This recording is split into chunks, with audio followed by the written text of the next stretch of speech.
What's up? What's up? What's up, my good people? Welcome to another night and another amazing episode of Apostolic Insight. As always, y'all know what to do. I need you to jump in the chat. Let me know who you are. Let me know where you're watching from. Shout out the name of your church and your city. Let me know where you are. And then go ahead and jump in there and click share. I want you to send this to somebody who needs to receive it tonight. I believe that tonight is going to be an absolutely impactful episode because tonight I want to ask you a question that I think we avoid far too often in the church. And that question is, does my spouse believe in what we're building? I have seen this over and over again. It does not matter how gifted and how many things you have going for you. If you don't have support of the people around you, you will find yourself falling short. All right. And we're about to jump into it. So before we do, go ahead and click share. Once you share, let me know in the chat, say shared. Send this to your team. Send this to your leader. Send this to your spouse. Send this to another pastor that you know needs to get it. All right. I want this to be a really pointed and concise episode tonight because I want to share something. I want to give this to you. And before I jump in there, I want to say this. My heart has been somewhat heavy. The more I study the stats and the numbers, and I see the reality that seems to be coming to the church, where we're talking about potentially 10,000 churches closing their doors, 1 in 4 pastors leaving the ministry, either by retirement or just flat out quitting. I am concerned about the body of Christ. And not only am I concerned about what the stats say, because that's one thing, I am concerned by the number of leaders and pastors in churches who are struggling and not moving, who are in a bad spot, but they're not doing anything to change it. They've almost gotten decision fatigue. They have just about come to a point where they are so discouraged that they're not willing to take godly risk. And a part of that is, I believe, that some of them struggle with the lack of support behind the scenes, which is why I want to talk about this tonight. All right. So thank y'all for being here. Thank you for plugging in. Thank you for being a part of this community and helping us to go forward. All right. So I want to ask that question tonight, man. Does your spouse believe in what you're building? Not do they tolerate it, not do they support it, not do they come on Sunday. I mean, do they actually believe in the vision? All right. Tonight, I want to share a story of a couple that joined our programs a couple of months ago. And I'm not going to give you their details. I'm not going to tell you their name and the name of their church yet, because they're going to be guests in a couple of weeks. And when they come in a couple of weeks, I'm going to let them share their story themselves. But I just want to share this brief part of the story. I was doing an event, and at this event, we had some pastors and things on this call, and they were just really inquiring about what we were building and what we were doing. They wanted to know how we were working with churches. And anytime I see a couple together, I always get excited because couples that work together tend to do really well because, one spouse provides accountability for the other. And this couple was on, and they joined the program. And when they joined the program, it was a little bit unique because I saw the wife's name, although I knew that the husband was a senior pastor, which wasn't super uncommon, but I thought, like, man, what is this about? Like, why, what's going on?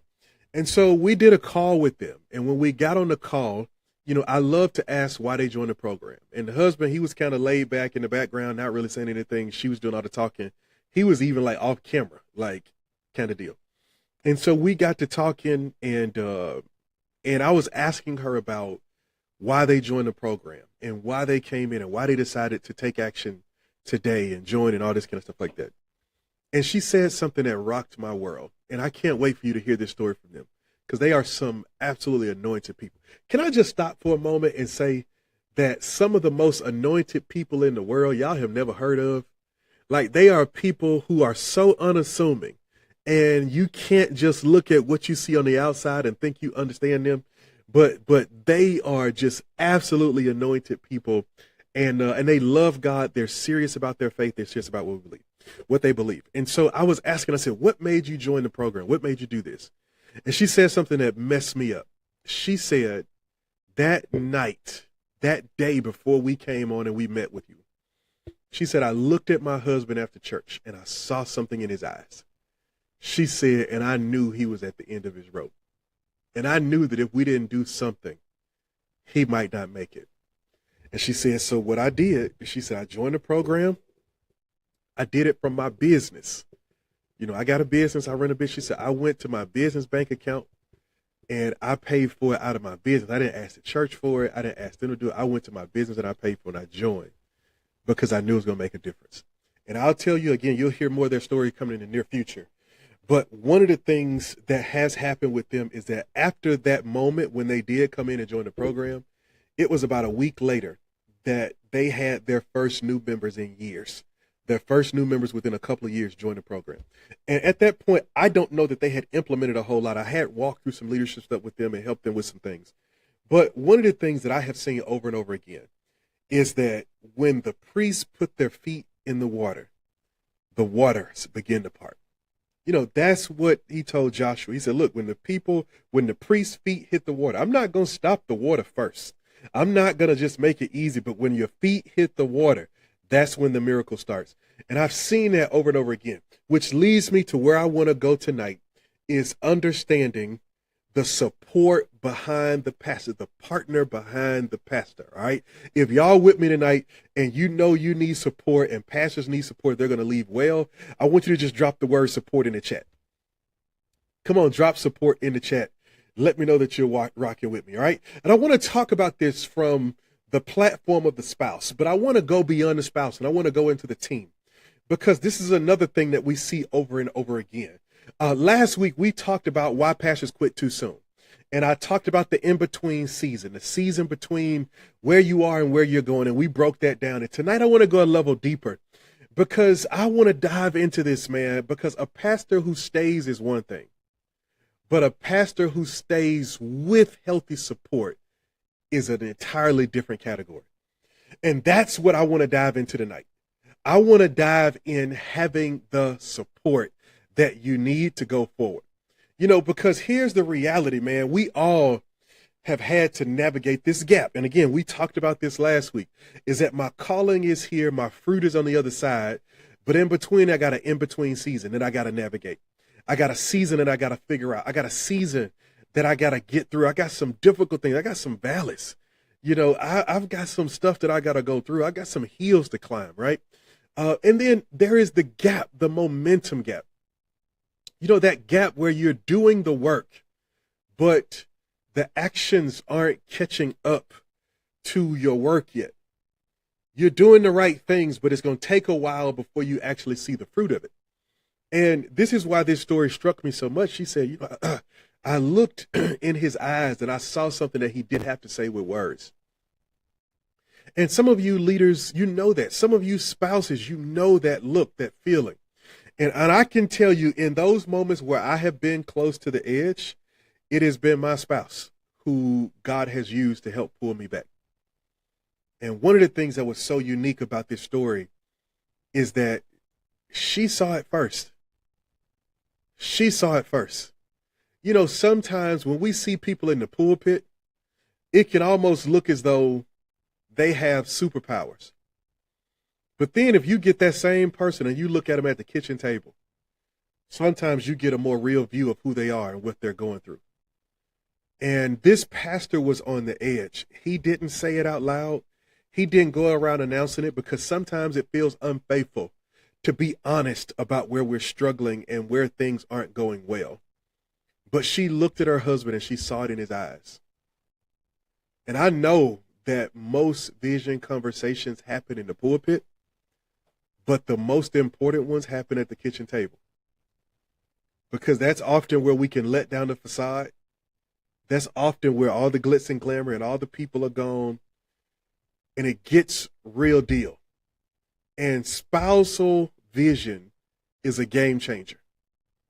When spouses have vision, it changes the game. If you're watching me tonight and you're a pastor's spouse, I want you to just put spouse in the chat, whether you're male or female, right? Because I know we have some men who are married to female senior pastors, and we have some women who are married to male senior pastors. If you're a spouse, drop spouse in the chat. Let me show you something. Let me show you something that I put together that I want you to get. I want to show you 3 functions of spousal vision, because I know we often celebrate the vision of the pastor, but as a spouse, there's a certain kind of vision. As a support leader, even these same ones can be true for a support leader. There are 3 functions in your vision that I want to share that I think are important.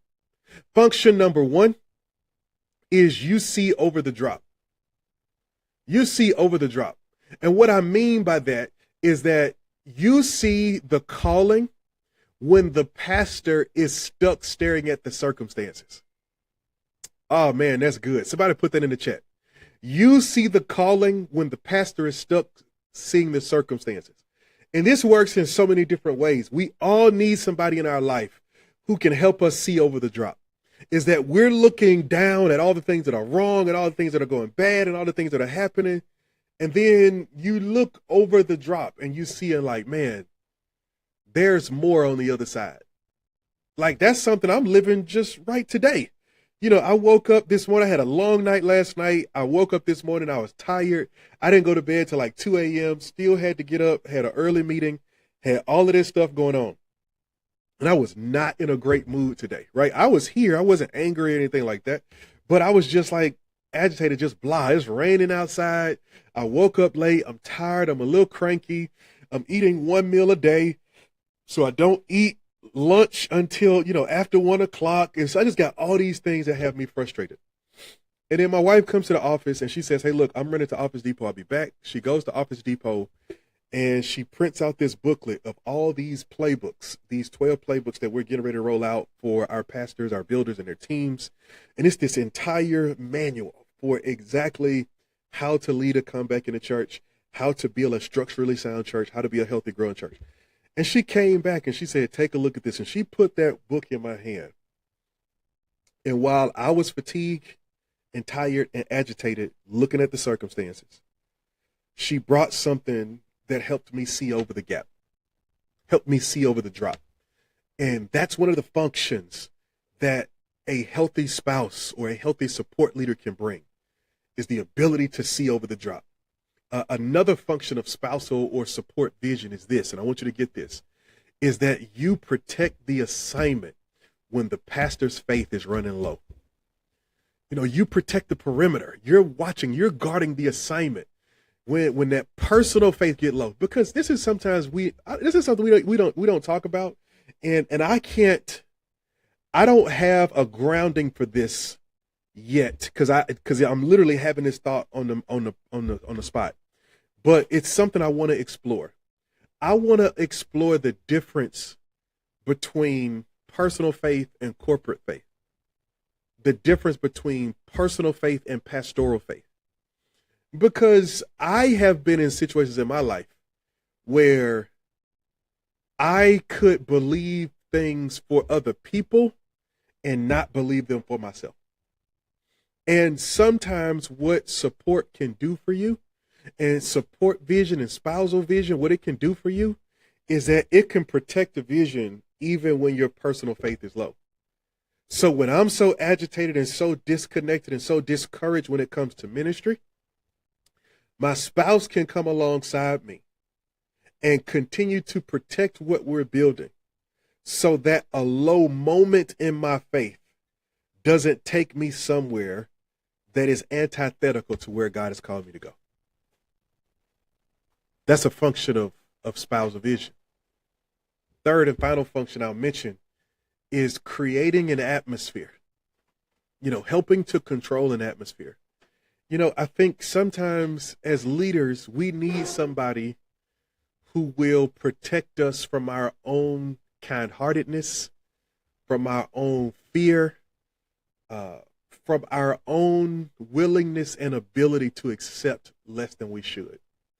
I'll tell you right now, in most cases, 9 times out of 10, if I go to a restaurant and you mess up my food, unless it's inedible, like sometimes you can bring me the wrong thing, right? If it's not something I'm head over heels about, I'll just sit there and deal with it. I'll just be like, it's fine. It ain't no big deal. It's all right. But you know what? I got one of them spouses who will send stuff back in a minute. And no, she gonna send it back like, no, send that back. Get what you want. Get what you asked for. Right? And sometimes we need a person in our lives who's gonna say, no, we're not gonna settle. We're gonna keep going till we get what we really came for. And that's one of the differences that a supportive spouse and supportive leaders can make in your life.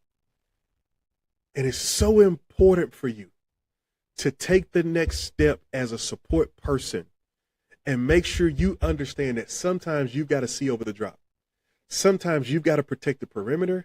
Sometimes you've got to be willing to control the atmosphere and see things on the other side. You know, the reality is for many of you, the most important person on your leadership team doesn't have a title, but they do have a last name that matches yours. And so we've got to understand spousal vision. All right. If y'all with me, drop vision in the chat. Drop vision in the chat. Drop vision in the chat. All right. Look at this. All right. So I want you to get this, that not only does the spouse carry so much weight because of what they protect you from, but they are a lot of times the invisible support structure that nobody else sees. Man, and I want you to get this, man, a spouse and a team that believes in your vision is not something that's just nice to have. It's a load-bearing wall in the house you're trying to build. Meaning that if this wall goes down, other stuff goes down with it. It is so valuable. It is so important that you can't look beyond it. You can't look over it. You can't look past it. You can't underestimate it. You have got to understand that this is important and that it means the world to what we're building. So having support makes the difference. But here's a second principle I want to talk about, because this one is a difficult one. It's a difficult principle. You know,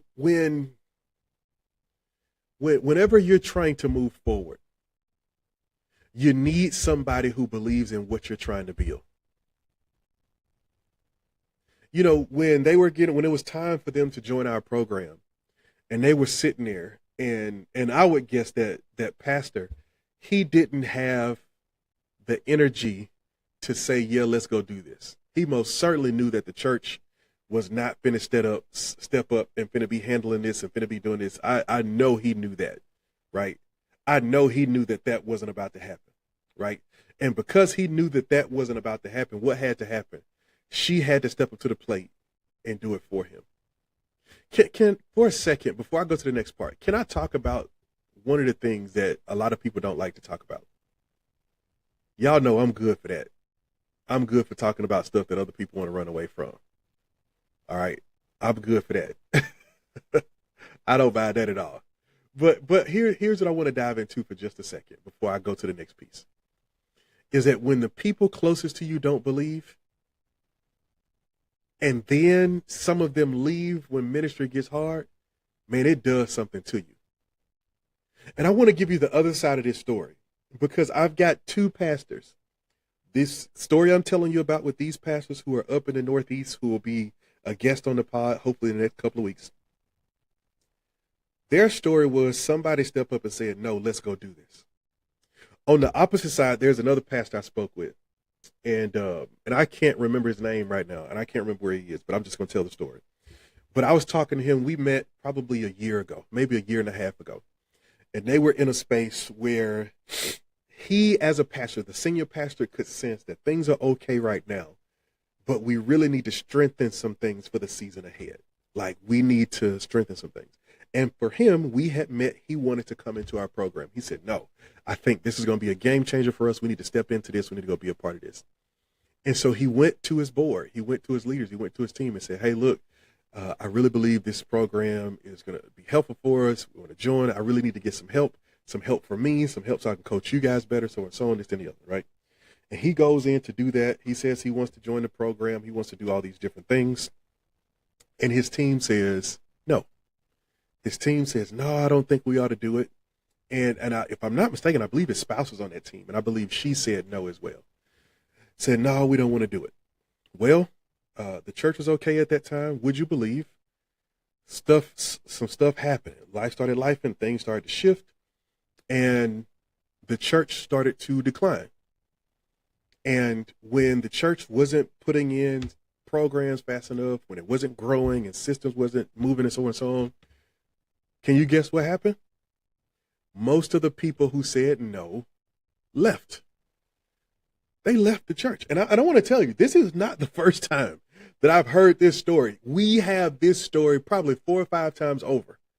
We've got some pastors in our program right now who wanted to come earlier. Their team said no, waited till the church grew down to almost less than 10 people. They left, and then the pastor came back, and now we're working twice as hard to try to help them get back to where they need to be. And I'm saying that to say it is very hard when you are convinced that the vision can go forward and you're surrounded by people who say no. And this is why I always say this. I'm all for structure and I'm all for alignment. But the challenge of church leadership, and please hear my heart when I say this, I'm saying this from a place of love. I'm saying this. I'm not trying to create these church dictatorships because I think we need accountability. We need all those different things. But what I also will say is we need teams who understand ministry. Sometimes our leadership teams are made up of people who have never left our city. They've never left our church. So they have no framework for what it means to lead a church beyond where we are right now. Any territory we take them into is their first time going there. So because they're not rubbing shoulders with other leaders, they're not talking. We don't do church fellowships anymore, right? Denominations and associations aren't gathering and being as fruitful as they used to be. So we're not talking to other people. And so when we start casting vision for where we want to go, our people can't understand it because they've never seen it. And when you have a team around you that says no, it is a hard thing, because the moment that things aren't going well, the same people who said no to moving forward will leave, and will leave everything in your lap for you to pick up the pieces when it doesn't go well.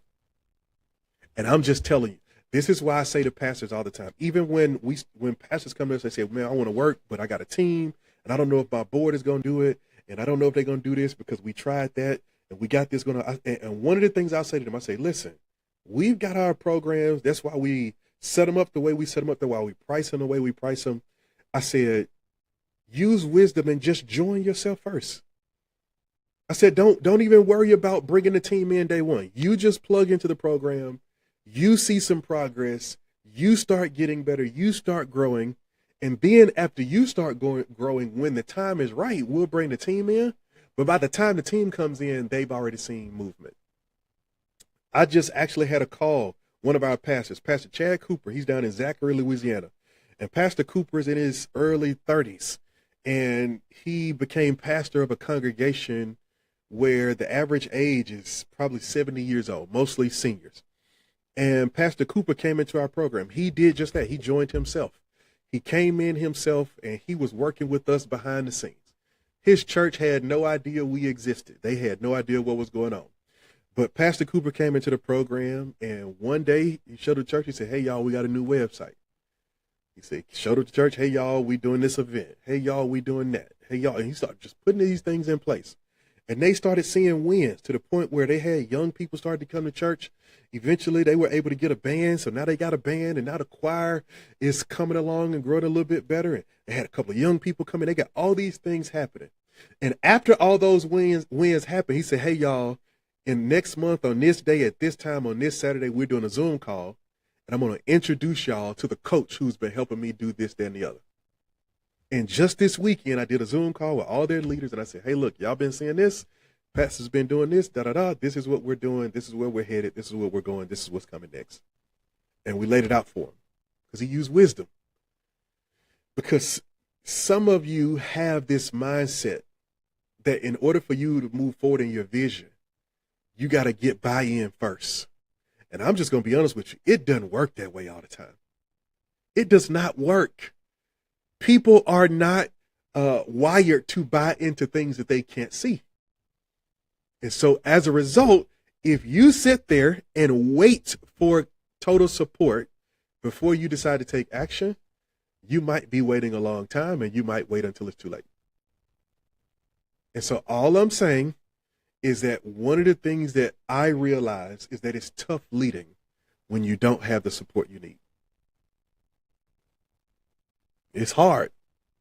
And so what you got to understand is that when you as a leader see where the church needs to go, it's not if, it's how.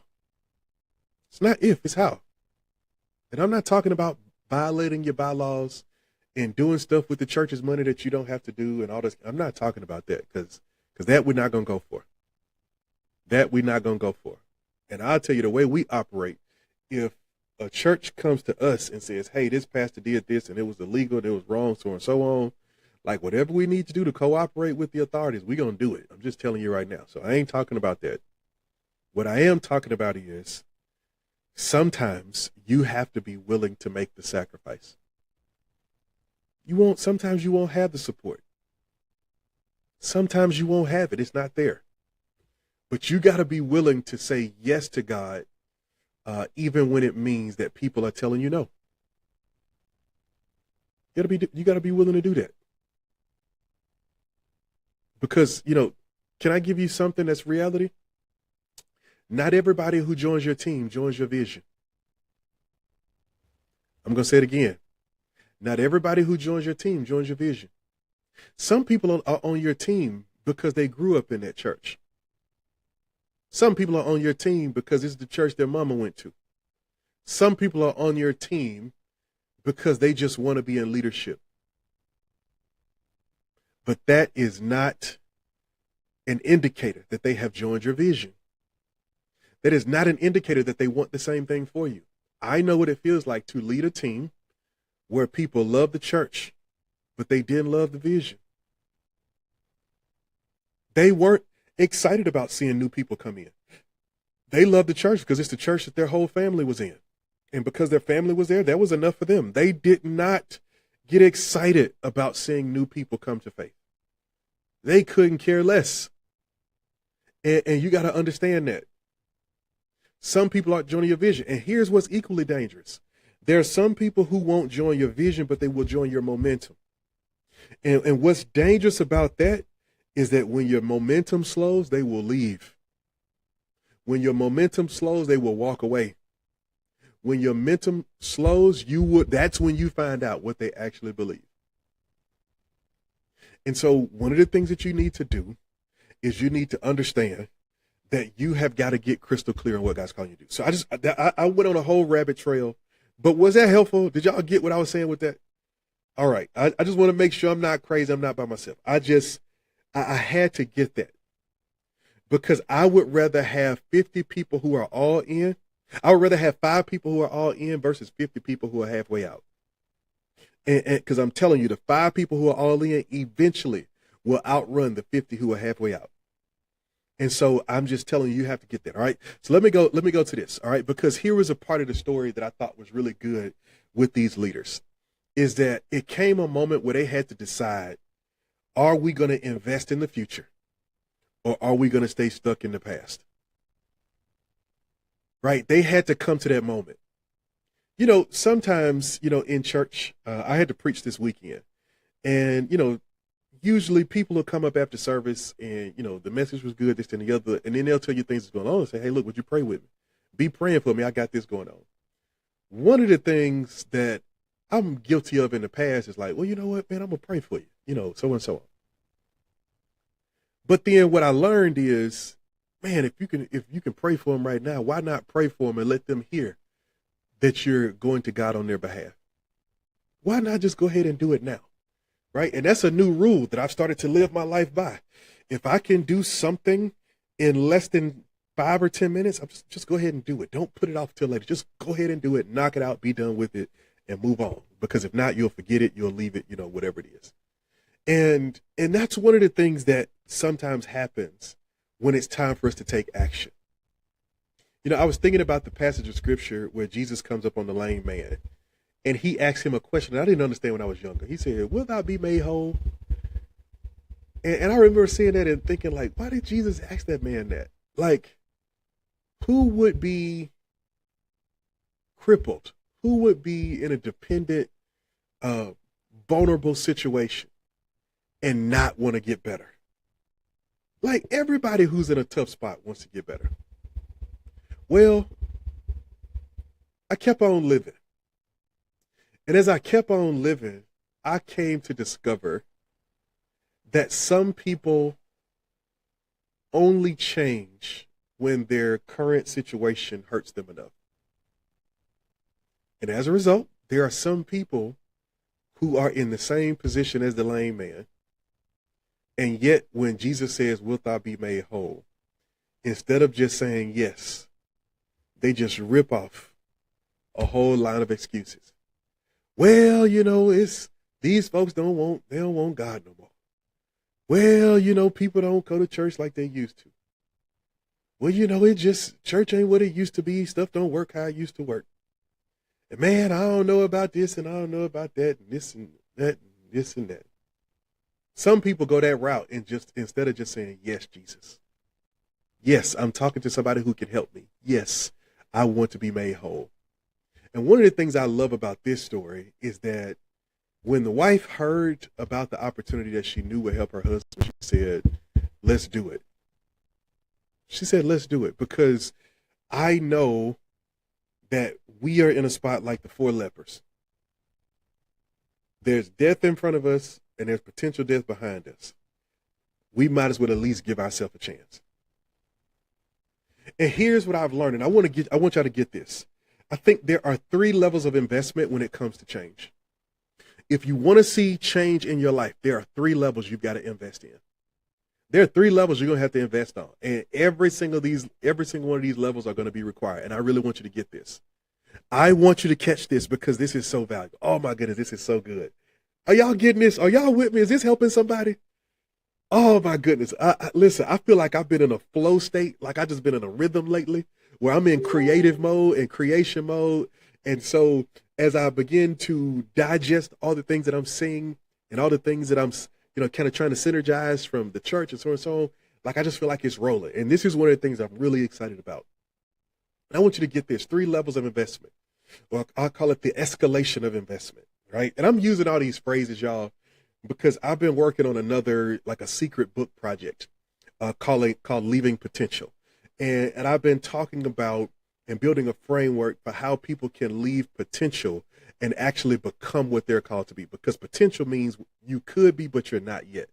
And some people live their whole lives being stuck in what they could be, but they never actually become it. And so I've been wrestling with that. And so one of the things that I've been thinking about is the escalation of investment.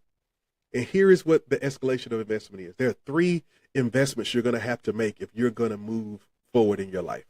And this is especially true for ministry. Number 1, there's going to have to be an emotional investment. It's going to be an emotional investment. And that means you got to believe in your vision out loud. You got to believe in it consistently. You got to do it when you're at home. You got to believe in it when you're at church. You got to believe in it in public. You got to believe in it everywhere. And I call it an emotional investment because it is vulnerable to keep on saying it's going to rain and 100 years have passed and it ain't rained yet. It's vulnerable to be seen as a crazy person because you're believing in something that most other people cannot see. It's vulnerable to fall down 7 times and then on the 8th time, get up and say, I'm going to try again. It is vulnerable to keep on preaching to an empty room, but preach like it's full of people.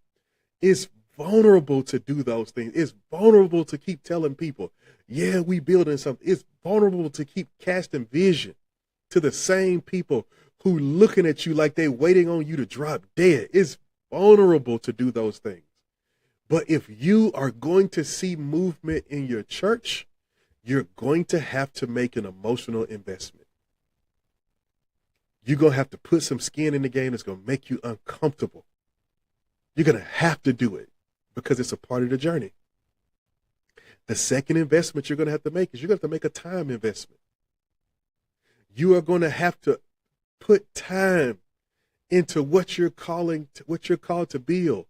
You're going to have to put time into coming alongside your spouse. You're going to have to put time into coming alongside your leader. It's going to take that to get to the next level. That's what it's going to take. There's no way around it. There's no way to avoid it. That's what it's going to take. You're going to have to invest some time, which means that stuff that you used to do that you thought you wouldn't have to do anymore for a season, you're going to have to start back doing it. I literally just had a call with one of our pastors here not long ago. And he said, man, he's like, look, I just want to apologize. He said, because I've been in the program, but I haven't been making space for it. He said, so I've been in the program, but I haven't been doing it. He said, and over the last couple of days, I was sitting down, my wife challenged. She said, look, take advantage of what you got.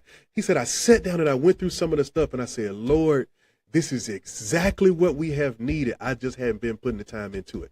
If you're going to see an escalation in your situation, it's going to take an investment of time. You have to put time in it. Last but not least, number 3, you're going to have to invest some financial resources. Growth is going to cost you money.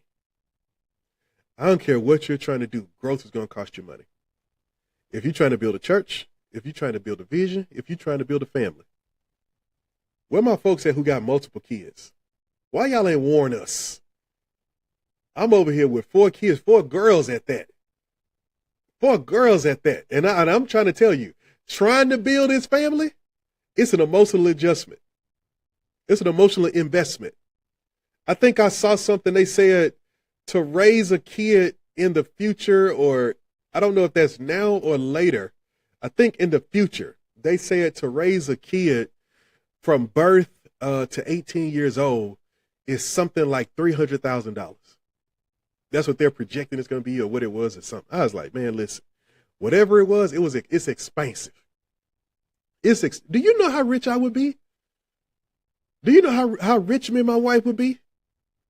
Man, I'd be doing these calls right now from a gold-plated throne. But I have 4 kids, and family takes an investment. Building a church, it takes an investment. You're going to have to invest in helping people know who you are. You're going to have to invest in resources. You're going to have to invest in tools. You're going to have to invest in training. You're going to have to invest in your facility. You're going to have to invest in instruments. You're going to have to invest in your sound system. You're going to have to invest in your own education and development. You're going to have to invest in some books. You're going to have to invest in some courses. You're going to have to invest in software and tools. Like, it's going to cost you something. And so many leaders get stuck. So many leaders get put into a box because when it comes time to make these 3 investments, they don't have it. Number 1, do you have the emotional capacity to try again?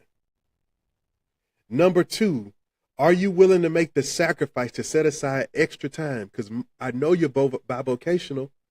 So are you willing to set aside another hour or 2 every night to work on building the church God has called you to build? I do not understand for the life of me why there are pastors in this world who think you can just show up to church on Sunday and Bible study on Wednesday and preach, and you're going to build a church. I have no idea why people still believe that in the year of our Lord, 2026. It is not going to happen. It takes more. And what I'm learning, and my wife gave me language to this yesterday. Last week, I made a video. I said, I see 2 types of pastors. Pastors that are moving towards closure and pastors that are moving towards growth. Pastors whose churches are declining and they're eventually going to close and shut down, and churches that are growing and they're going to harvest all of the lost sheep who are looking for a new home, right? Now, my wife put it this way. She said, in this season, there are gatherers and there are builders. There are gatherers who think that building the church is just about building a Sunday service.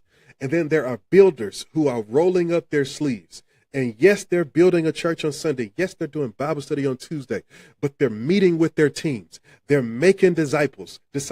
They're putting systems in place. They're doing all of those different things because they're builders. In this season, if you're just a gatherer, you're going to be disappointed in the direction that church is going, because the gathering is becoming less important. But if you are a builder, you are putting yourself in a position where God can really use you to do what he wants to do. And so if you want to see stuff change, it's going to cost you emotional investment, time investment, financial investment, but you got to do it. So you know what stops and keeps most pastors stuck at level one.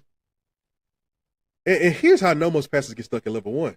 But because you need to change, you need to do something, things need to shift. And every Sunday you leave church with a little bit more frustration saying some got to move. And then you go start looking, you start checking your email, you go start looking at stuff that you looked at before, you go start picking up books, and you go start finding old notebooks and you look at stuff.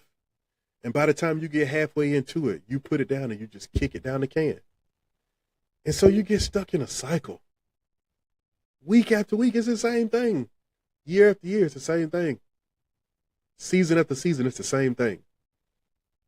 And while you're the pastor, so you stay at the church going through the same loop year after year after year, the people don't operate like that. So they leave. So what ends up happening is you get these temporary cycles with new people. But after they go around that loop with you once or twice and they see, we're not moving, they just fade away. And they don't say that. They just say, look, we moving. Look, our season is up. Hey, I just need to take a break. I need to pull back for a minute. And these days, some of them just leave and they don't say nothing because it's too awkward to tell you, hey, pastor, you stuck. And because you're stuck, the church is stuck, and I don't want to be stuck, so I'm leaving. And one of the things that I see that keeps pastors, are y'all getting this? Because I know I'm talking heavy, but I think y'all know me well enough to know my heart. And for a lot of pastors, the thing that gets stuck, that gets us stuck is fear. It's fear. And the truth of the matter is, one of the reasons that emotional investment is first, and then you go to the time, and then you go to the finance, is because if you're going to go forward, you have to take risk. There is no way to avoid taking risk. You are going to have to take risk if you're going to go forward. But there is a difference between fear and a faith risk. There's fear-based risk and there's faith-based risk. All right, let's talk about the difference. In fear-based risk, you take blind leaps of desperation. You're so afraid of failing and things not going well that you just jump into stuff that you haven't researched, that you haven't studied, that you haven't really counted the costs. You haven't even really identified what you need. You're just looking for help. And that's real general. If you walk into the hospital talking about help, like what are the doctors and nurses supposed to do with that? Okay, sir, I'm here. What do you need? Help. Okay, cool. How can I help you? Help. What's wrong with you? Where can I help you at? Help. What are they supposed to do? And when you're fear-based, you don't sit still long enough to identify, here's what I need. I was just talking to a pastor today, and one of the things he said, man, he said, to be honest with you, we had joined a bunch of different programs and stuff like that. He said, man, but for the first time, he said, we realized that this is exactly what we need. He said, because I need somebody holding me accountable and preparing me for where we need to go. But I got this vision and I just don't know how to get there. And I need somebody to hold my hand along the way. That's somebody who sat down and said, I'm going to take a calculated act of covenant. Not I'm just going to jump out here in blind desperation. I'm not just going to put in a leader in leadership just because they showed up and said they used to be an elder across the way. I'm not just going to throw them in leadership because I'm blind. No, we still going to take some calculated acts of covenant. Let's have a conversation. Let's talk. Let's go through some training, right? When it's fear-based, you're just hoping for magic. You're just hoping stuff change, man. Well, look, we're just going to keep on preaching. I'm going to just keep on preaching the word. If I preach the word, God is going to do it. And it's like, that ain't even how the Bible told us to grow the church. Jesus himself, first of all, said, go. He told us to go to where the people are, not to show up to your church every Sunday and just preach like this is Field of Dreams, and if you build it, they will come. Because I'm trying to tell you right now, you can be in there for 50 years preaching your heart out, and they will not come. So it can't just be hoping for magic, but it's going to be backing your calling with real resources. Actually supporting your calling by saying, look, let's put our if we're going to be preaching, let's preach to the people who need to hear it. Let's go to where the people are. Let's go to where they are. Let's support our leaders' vision. Let's do these different things. Those are the things we have to do. And having a spouse and support system that understands this changes everything. When it's fear-based, you just throw money at the problem. You just throw money at it and you hope that there's something out there that you can buy that'll fix all your issues. You throw money at staff, you throw money at musicians, you throw money at LED walls, you throw money at technology, you throw money at tailored suits, you throw money at some new gaiters, you throw money at a pair of Gucci shoes with a Gucci belt, you throw money at all these different things. And really all you're doing is self-medicating. An LED wall is not going to make people come to your church. What do people care in the grand scheme of things about whether or not your church has an LED wall? And half of the churches who get the LED wall don't even use it right. Don't even get me started on that. I'm not going to go down that road. And I'm not against LED walls. LED walls can be, they can be solid. You can do some great things with them. But listen, are y'all praying for me in the chat? Are y'all praying for me? Because I'm over here getting distracted. I'm going down the wrong road. This is not what I came to go down. Okay, are y'all praying for me? Please, I need it. Thank you. I need it. All right. Like, you start just throwing money at the wrong stuff. But when it's faith-based, you invest, but you do it in a structured way. You invest in things that are going to make a difference long term. You invest in things that you know can really help and can move the needle forward. You're not just doing these random things, but you're doing it in a way that can help. All right, let me go because I need to get ready to close out so I can get ready to get out of here. I want to get some a little bit chill tonight. Well, one of the things that they'll share when they come to share their story is that this church that had been about 8 people, a mixture of adults and kids for quite some time, on Easter Sunday, their attendance doubled. And that's with some of those people actually joining the church. The 2 people who joined early, and then somebody else who came back and joined and was ready to be baptized. The Lord added to their church. And I love telling stories like these. I know that, there's probably a lot of coaches and consultants who tell the story of the church who went from 200 to 1,000, or the church who went from 1,000 to 5,000. And we've got some of those stories. Don't get me wrong. You'll hear some of those stories later. But these are the stories I love because I know this is where about 90% of churches are. They're small. They're 60 or below. 90%. And I have learned to recognize how we have to have the heart of Jesus when it comes to sheep. Jesus said, if I had 99 and one got lost, I'll go get that one and come back and get them into the sheepfold. One. And so I've learned to celebrate this in that way. And for this family, not only were they able to see their attendance go up, but the leaders that they had, they were able to see them re-engage because they're the ones who brought the new people who showed up. And that's the part that always gets me. That's the part that always, inspires me, is that they got to Acts 2:47 because we were able to help them start in Acts 2:42. We helped them do the right things and it changed the game. And how do we do that? Here's how we do it. It's really simple. We have a simple 3-piece framework: playbooks, players, and performance. Playbooks are documented systems for how we get things done. Players are the right people in the right role. And performance is measurable outcomes that show us the system is working. And so, listen, this was just a starting point.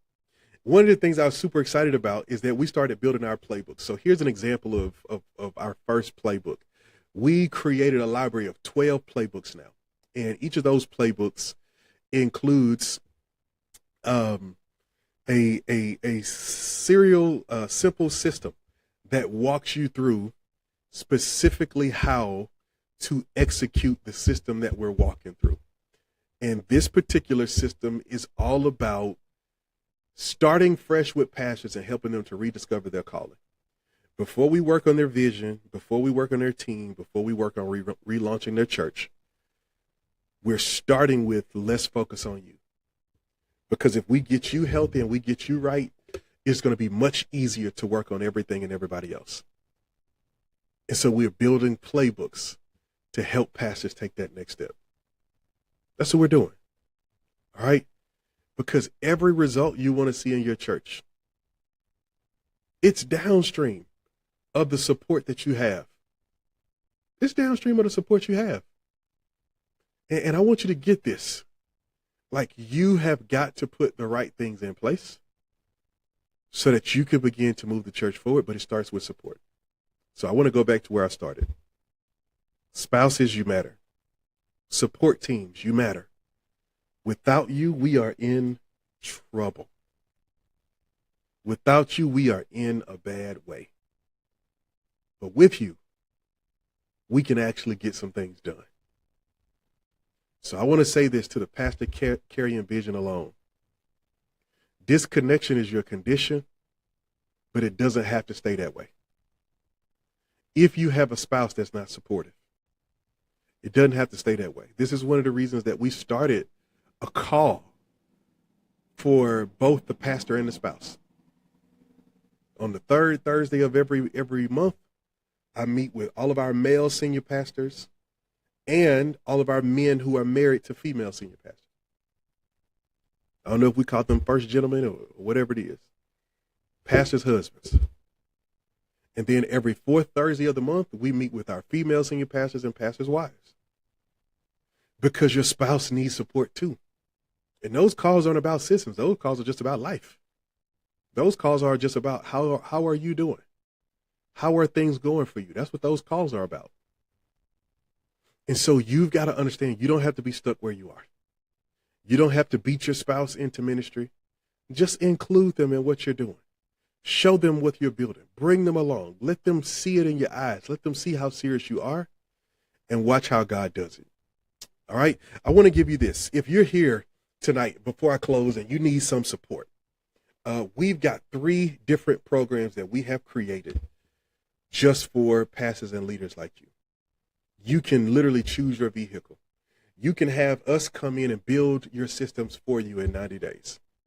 You can have us come alongside you, give you the content, and coach you through building the systems yourself. Or you can have us give you the tools that you need to run a campaign for Back to Church Sunday coming up here in September so you can get a boost of momentum in your church. Whichever fits you, we want to come alongside you and help you. You can see the link in the description of this video. I'm about to put it in the chat. But when I put this link in the chat, if you want to get some help and you want to be a part of it, you can plug in and you can get some help. Here's what I'm going to do. For those of you who click that link and you join one of our programs tonight before midnight. You join one of our programs while we're live, while we're here this same night tonight while we're doing this. Then I'm going to give you a free strategy call. And that means I'm going to take about 60 minutes and I'm going to be your executive pastor. And I'm going to sit there and I'm going to help you think through whatever your toughest challenges are. You can send them to me ahead of time. You can talk to me about it. You can let me know. And I'm going to sit there and I'm going to talk you through it. All right. I'm going to walk you through it step by step. I'm going to be your XP for an hour. Okay. That's going to be my free bonus for those of you who join our program tonight. In addition to all the things that are already inside the program, I'm going to give you the free bonus of a call, one-on-one call with me that we can do maybe this week, if not this week, next week, depending on schedule availability. But I'm going to walk you through it and I'm going to help you take the next step. All right. So let me say this. Staying is not enough. Believing is not enough. You have to stay, you have to believe, and you have to build. There's more that God wants to do in you. There's more that God wants to do with you. And so it's going to start with having the right support around you. So I'm praying you have a great spouse. I'm praying your spouse is not so wounded from ministry that they can't support you. And I'm praying if they are, that you're actively seeking help, that you're actively trying to get them into a community that can help them, that you're actively trying to get them what they need. And if you're a support leader, I'm praying that you would come alongside your pastor and your first lady or your first gentleman or your pastor's wife, your pastor's husband, whatever it is, that you would come alongside your first family and that you would support them and walk them through it. All right. Now, I know normally this is the point where I would ask for your prayer requests, but because of tonight's call, I want to pray for a very specific thing. I want to pray for ministry couples. Specifically, I want to pray that you would be equally yoked. Father, in Jesus' name, I thank you for this word, this teaching. And I pray for every ministry couple. I thank you that when you put them together, God, you united a force. And I pray the force that you have created in them would not be easily separated by the enemy. So, Father, I pray that you would help spouses be able to be aligned in their vision, to be aligned in what they're building, to be aligned in what they're called to do. I pray that they will be so aligned, God, that they can walk boldly ahead, knowing that you are with them, that you are for them, that you have their back, and that you promise to never leave them nor forsake them.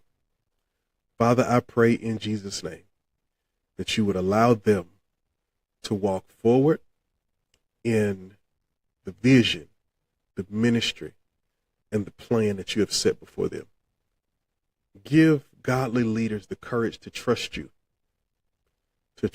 when others can't see the vision, to trust you even when the vision is not clear to them themselves. God, give them what they need to take the next step, that they might move into the future that you have set for them. It's in Jesus' name we pray. Amen. All right, listen, if you need some support, you want some help, the information is right there in the chat. All you've got to do is plug in. All you've got to do is get down into it, take that next step, and you can plug in and you can be a part of what God is doing through so many churches, through Simple. Every day I am blown away and just in awe that God continues to trust us with churches, and maybe your church could be next. So I'll look forward to hearing from you. I'll look forward to connecting with you. And until next time, keep the gears turning. Peace.